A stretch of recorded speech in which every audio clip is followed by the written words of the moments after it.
conference for the women's discus. To let everybody know, we have simultaneous translation in English, French, and Mandarin. That's available on the QR codes that are on the wall there. Also, you can get one from one of our volunteers here that can give it to you. You can scan it with your phone.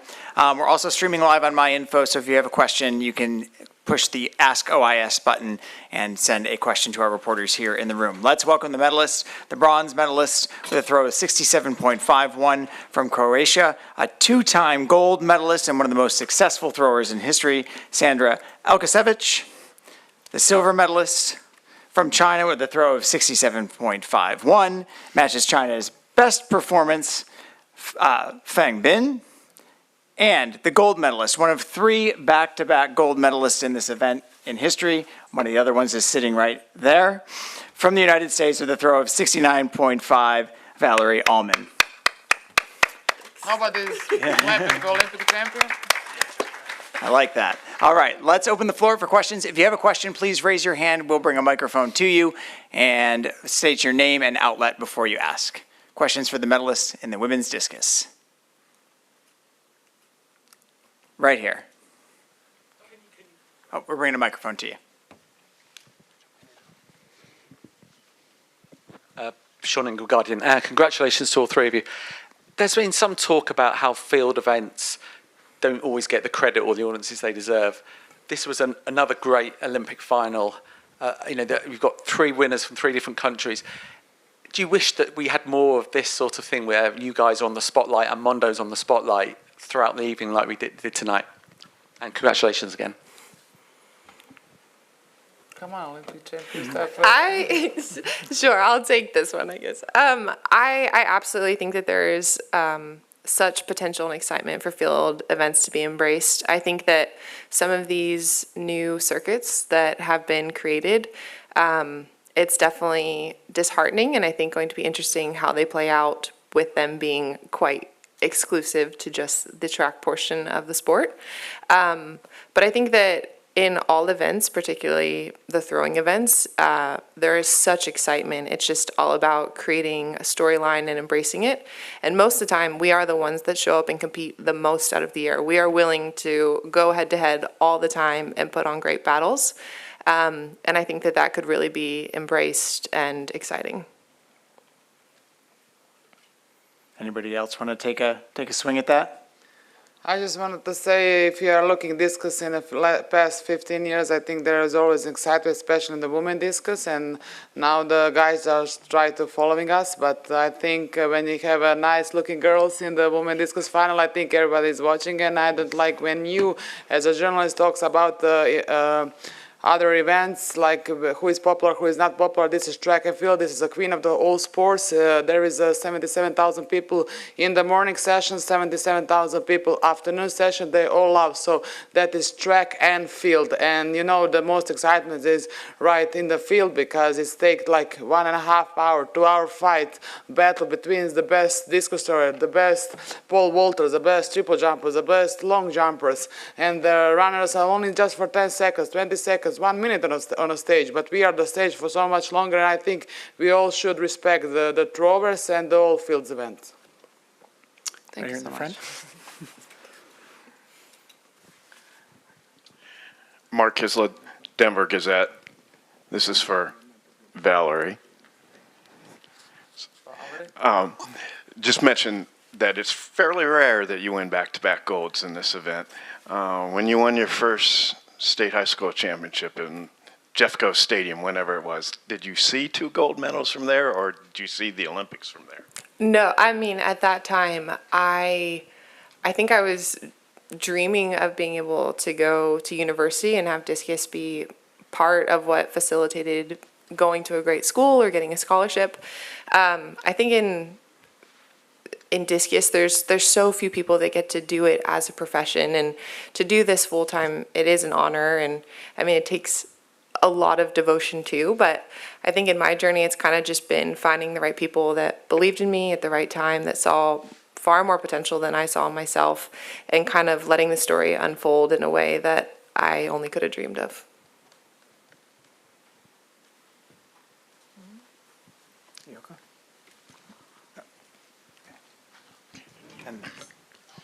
Hi there, Josh Noble from the Financial Times. Congratulations to all of you.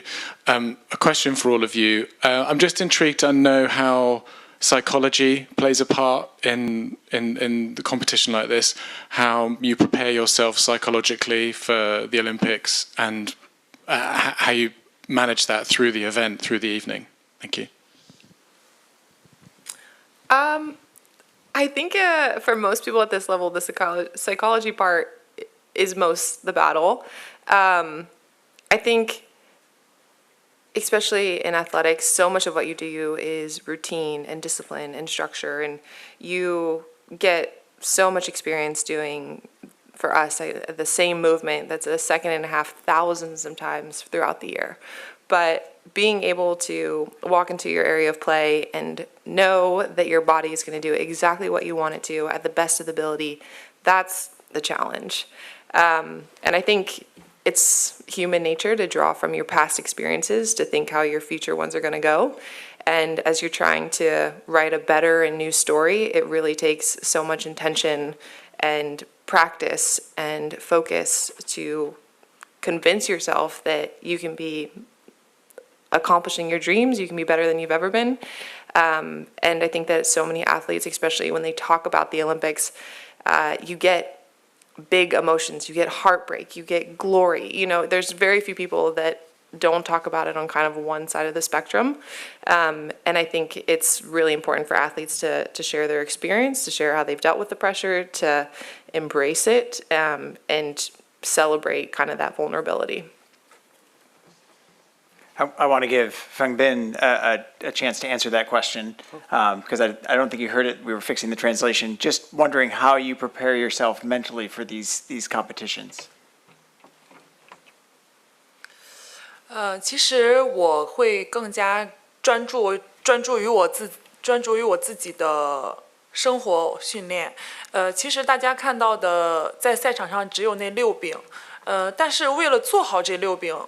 我付出了365天全年无休，每天100次或者甚至200次的去投掷铁饼，才达到了我今天这个成绩。我也是觉得，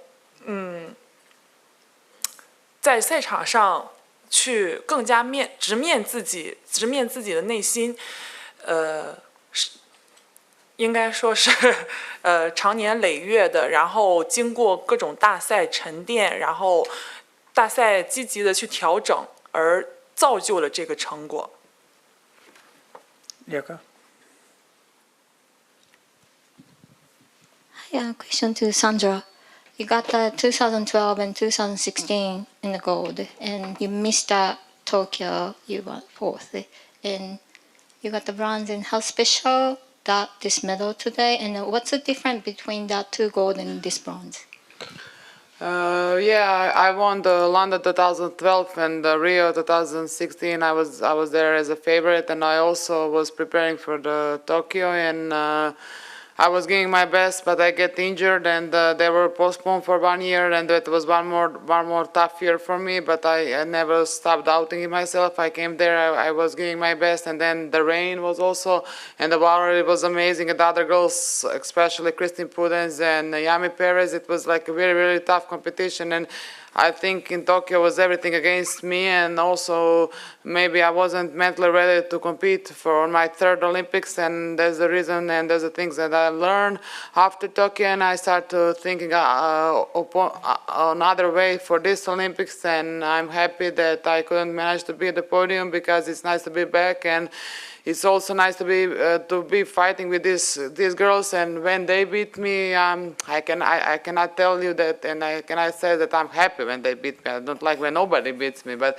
if somebody needs to beat me, I'm happy that those 2 can beat me, not some 5-position discus throwers. So if I lose from them, I think it's because we are all on the same level. Maybe Valarie is even step further than all of us because she have so much long throws this season, and I think she's the best discus throwers in the world at this moment, and she's a good motivation for me when I already have 2 goals and now I have a bronze medal from Olympics, but I know it's going to be a nice fight. Already I know it's going to be a nice fight at her territory, Los Angeles 2028, so we see you there. The other one? Right here. And being Feng, don't be sad. We are seeing also you in 2028. Mark Kissel, Denver Gazette again. Sandra talked about the hour-and-a-half battle. For Valarie, what the challenge and the honor of a world champion on one side of you, and maybe as good as 2-time gold medalist, 2-time world champion, as good as ever has done it. I mean, that's some pretty stiff competition. Oh, incredibly difficult competition. I think Sandra said it well. I have so much respect for the 2 women that I'm up here with, and I think there's so many competitions. We go against each other all the time, and I think that the podium is reflective of who the top 3 people were in the world this year, and that feels good. But I knew it was going to be a fight till the very end, and I was so nervous all the way through Bin Feng's last throw because I know that both of them are incredible and capable of very long throws.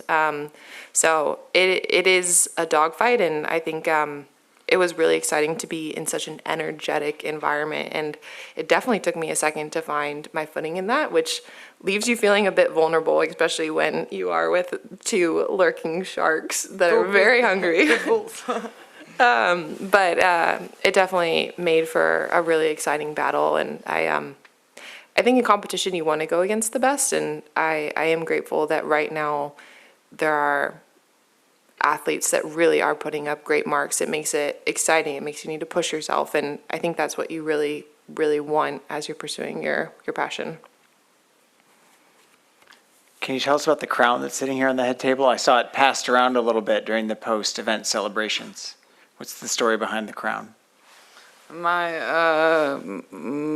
friend Valentina came from USA to support me. She was also my, how do you say, the wedding not best man. Maid of honor? A maid of honor. So there is a nickname of me like Discus Queen, and now after 2 goals I won a bronze medal. So Valarie, you still have a lot to beat. I know you are double now, but I'm a double and a bronze medalist, and there's a healthy environment to make the results. So I think, and I told you, the future is going to be interesting.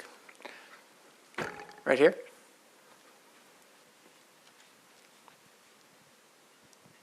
Hello, Valarie. I'm Fred Bear from the San Mateo Daily Journal in your Stanford neighborhood. Talk a little bit about the competition and bringing the discus back to the U.S., which Stephanie Brown-Trafton first did, and her technique of getting off the first throw. And you didn't quite do it today, but talk a little bit about that and the tradition back at the U.S. Yeah, I mean, I think that what Stephanie did in 2008 was truly iconic as an American. I think she was the first modern American woman to achieve the ultimate success in throws. And it's taken some time for American women to catch up and figure out how to compete at the international level. But I think there is so much strategy to walking in and feeling composed and being able to set the tone right at the start of the competition. Bin Feng in 2022, her mark from the first round ended up winning. So that is definitely very impactful when you're able to do it. But sometimes the fight can go differently, and it definitely did tonight. But it was just electric out there. I mean, it was so special, and I definitely feel right now there is momentum with the American field events and the American track team, and to be part of that is really special. Last call for questions in the women's discus. All right, last one right up here up front. Alex Andre from Team USA for Valarie. Can you just tell me a little bit about the celebration and the moments after you realized your victory? Oh my gosh. I mean, it feels like a bit of a blur right now. I definitely have dreamed of earning the title of Olympic champion and being able to celebrate with my boyfriend and my family, and to be able to be embraced in that moment, that relentless joy with the people that have been on this journey through the hard and through the good. I mean, that is what it's all about. And I feel so grateful to be able to share that with them, and just can't wait to spend the rest of the time here in Paris doing that. They're the best 3 throwers in the world, so we'll let them go celebrate. Congratulations and thank you. Thank you. We can now stop the stream. Up next, we'll start the women's 800-meter press conference in just a few minutes.